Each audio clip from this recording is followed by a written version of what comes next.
एक अध्याय में सनकादिकों ने भागवत सुनने की विधि का वर्णन किया है। भागवत कैसे सुनी जाती है। कहते हैं कि पहले स्थान का चयन करना चाहिए, कहां पर भागवत सुननी है। तो कहते हैं विशाला वसुधा यत्र, ऐसे जगह कथा का आयोजन करे जहां जगह पर्याप्त हो। विशाला वसुधा यत्र माने जहां पर वसुधा माने धरती खुली हो। कर्तव्यम तत्कथा स्थलम, वहां पर कथा स्थल का चयन करना चाहिए। क्यों बोले अधिकतम लोग आकर के जहां बैठ सकें और भगवान की कथा सुन सकें, ऐसा स्थल चयन हो। शोधनम मार्जनम भूमेर लेपनम धातु मंडनम, और जहां पर कथा हो पहले उसकी शुद्धि करे, उसको बराबर करे, जमीन को ऊंची नीची न हो। और मार्जनम, उसकी सफाई करे। भूमेर लेपनम, जहां पर कथा होनी है वहां पर गाय का गोबर पानी इत्यादि डाल करके उस भूमि का लेपन करके शोधन करे। भूमि के शुद्धि का यही उपाय है लेपनम।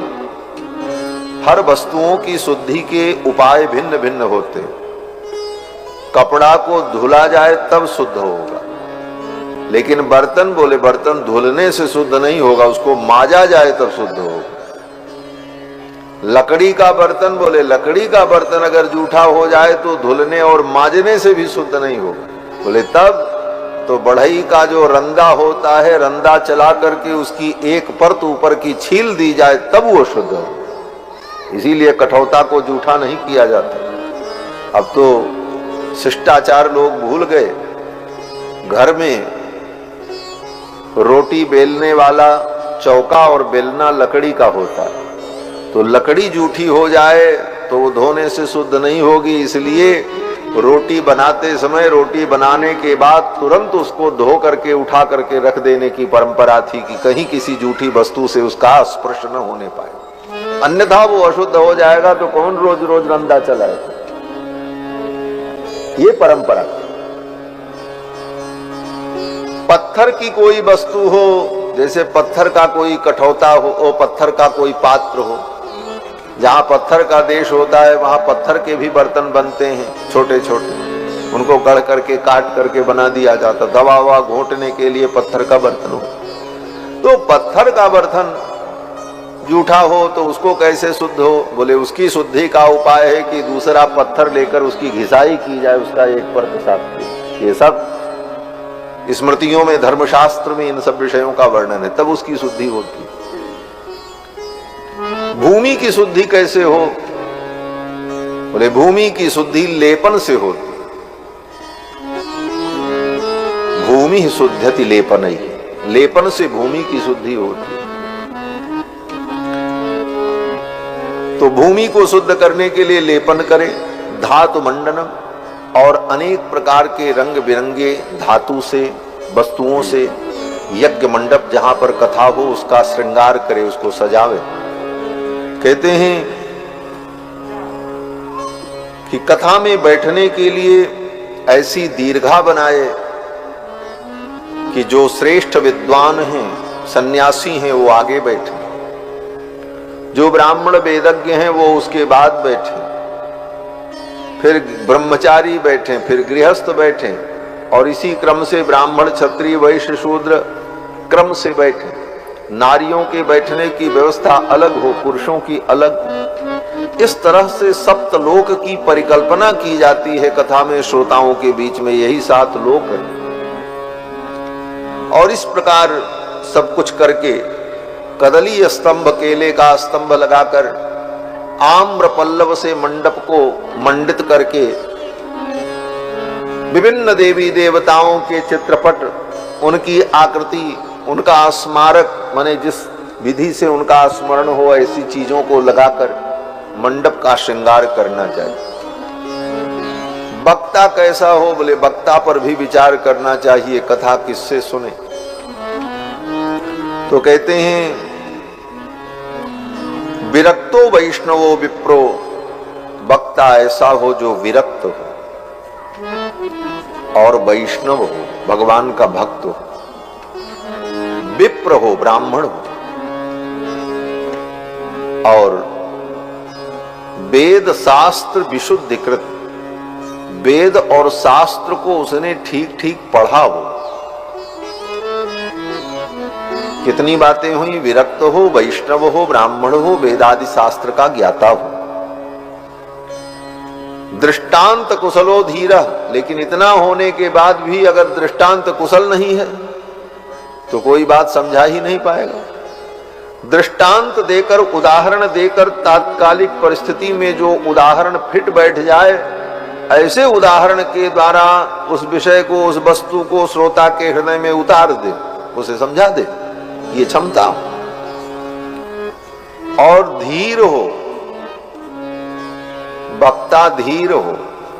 धीर मतलब उसके अंदर धैर्य हो। ऐसा वक्ता न हो कि श्रोता थोड़ी उपेक्षा कर रहे हैं तो उसका धैर्य टूट जाए, बोले अब हम नहीं सुनाएंगे, बंद करो, ये सब सुनने वाले लोग नहीं।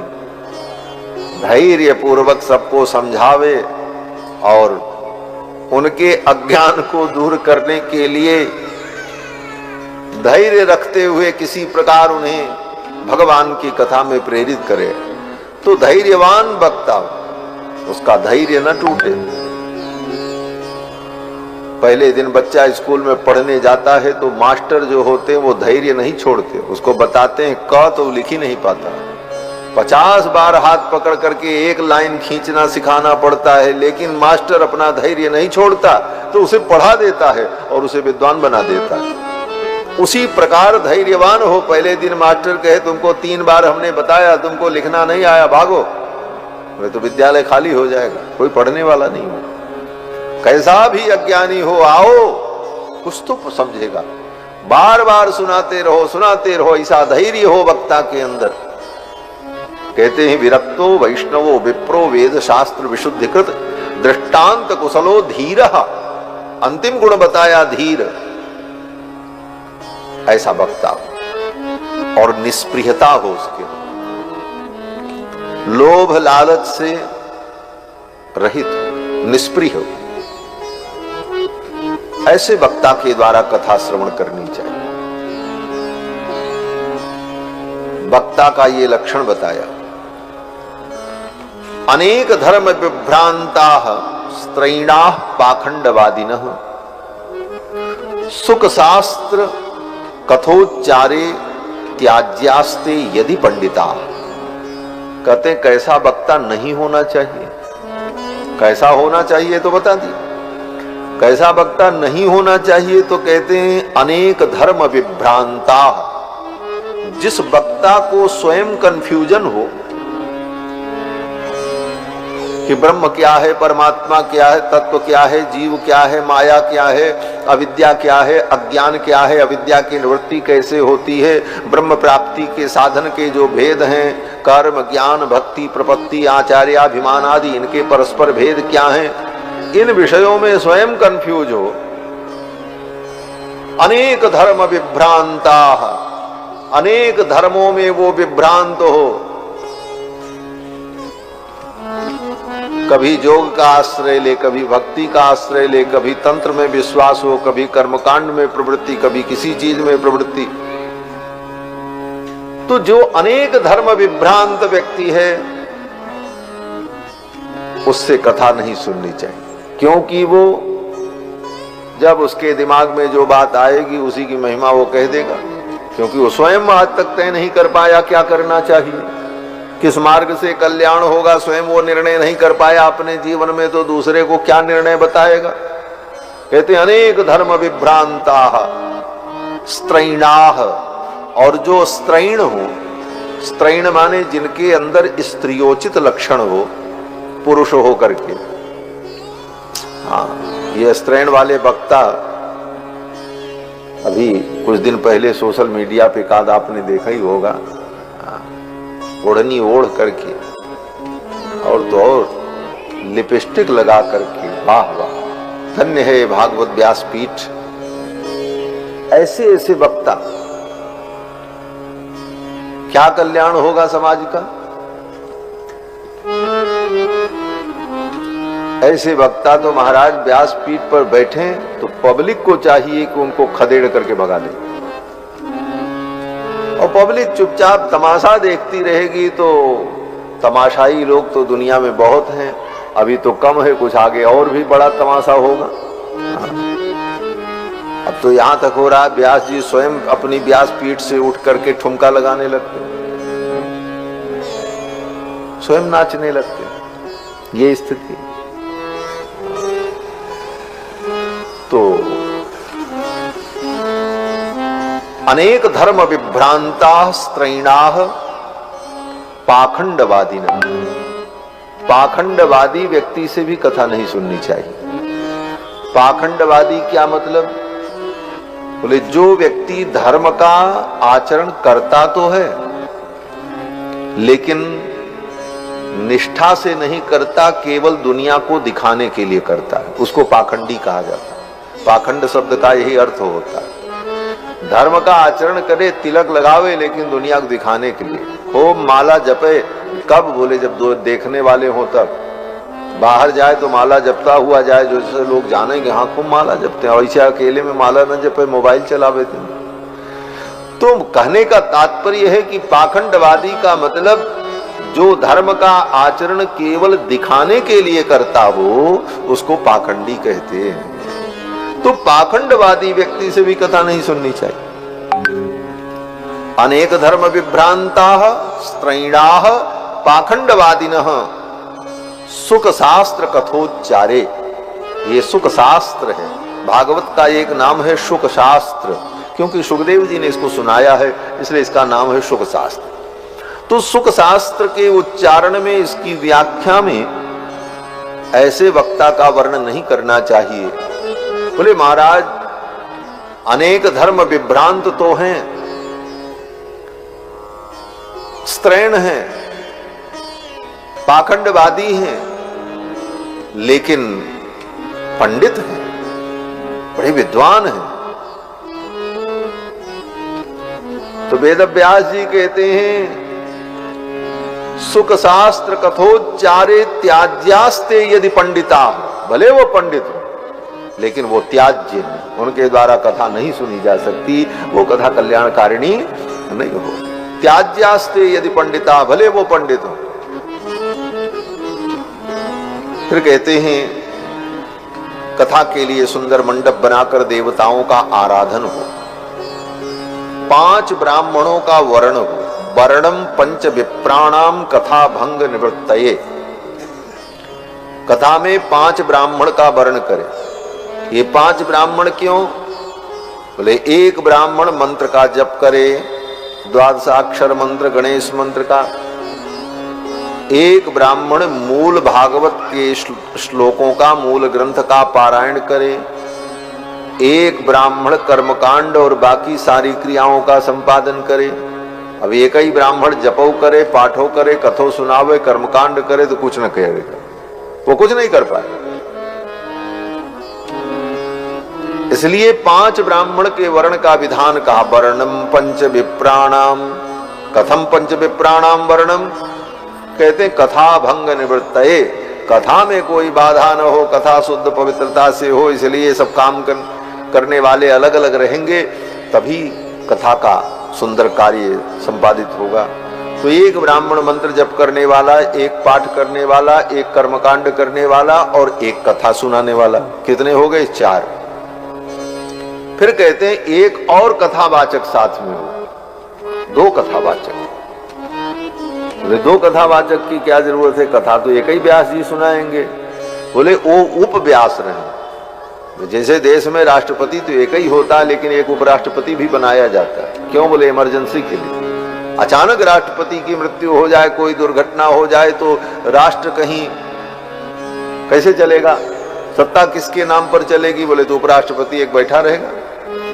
उसी तरह कथा में व्यास का वर्ण करे, लेकिन व्यास के साथ साथ एक व्यास और भी रहते हैं कि मान लो किसी कारण से व्यास जी की तबीयत बिगड़ जाए या कुछ हो जाए तो भगवान की कथा बंद न हो, इसलिए उपकथा व्यास भी होना चाहिए।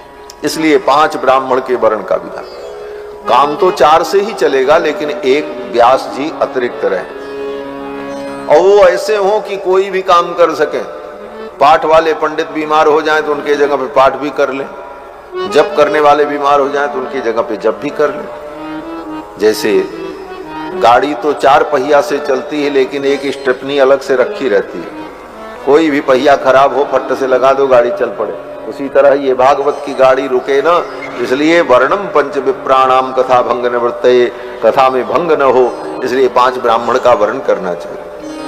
और प्रतिदिन देवताओं का पूजन विधान, और कथा सुनने वाले श्रोता को शुचिता और पवित्रता का ध्यान रखना चाहिए। पवित्र भोजन करे, दिन में शयन न करे, भूमि पर शयन करे और फलाहार करे। लिखा तो यह है कि 7 दिन कुछ न खाए, केवल कथा सुने, निराहार होकर के कथा सुने। बोले महाराज निराहार होके तो कथा नहीं सुन पाएंगे। बोले तो ठीक है, दूध पी लो, थोड़ा फल ले लो और कथा सुनो। बोले इतने से भी काम नहीं चलेगा। तो ठीक है, थोड़ा कूटू की आटा की पूड़ी उड़ी भी बना खा लो। बोले इतने से भी काम नहीं चलेगा महाराज। बोले तो ठीक है, दोनों टाइम खाओ। फिर कहते हैं बिना अन्न के काम नहीं चलेगा। बोले तो ठीक है, अन्न भी खाओ, पूड़ी खाओ, रसगुल्ला खाओ, लेकिन कथा सुनो। भगवान की कथा मत छोड़ो। वेद व्यास जी कहते हैं भोजनम तु वरम मन्ये कथा श्रवण कारकम। अगर भोजन करने से कथा सुनने में आपका मन लगता है तो आप भोजन भी करो, कथा भी सुनो। अब भोजन के नियम का पालन करने के चक्कर में अपने शरीर को बीमार कर लो, पता लगा कथा भी न सुन पाओ, तो फिर वो भोजन का नियम भी बेकार हुआ। भोजन का नियम किया किसके लिए? बोले कथा के लिए, और कथा ही नहीं सुन पाए। वो नियम इतना कठोर बन गया कि आप बीमार पड़ गए अथवा शक्तिहीन हो गए। तो वेद व्यास जी कहते नाना इस चक्कर में मत पड़ो। भोजनम तो वरम मन्ये कथा श्रवण कारकम। अगर भोजन करने से कथा सुनने में मन लगता है या शरीर अनुकूल रहता है तो भोजनम वरम, भोजन करना ठीक है, खाओ लेकिन कथा सुनो। और 3 बार नहीं 13 बार खाओ, लेकिन कथा जरूर सुनो। लेकिन इतना जरूर करना, कथा में मत खाओ भाई।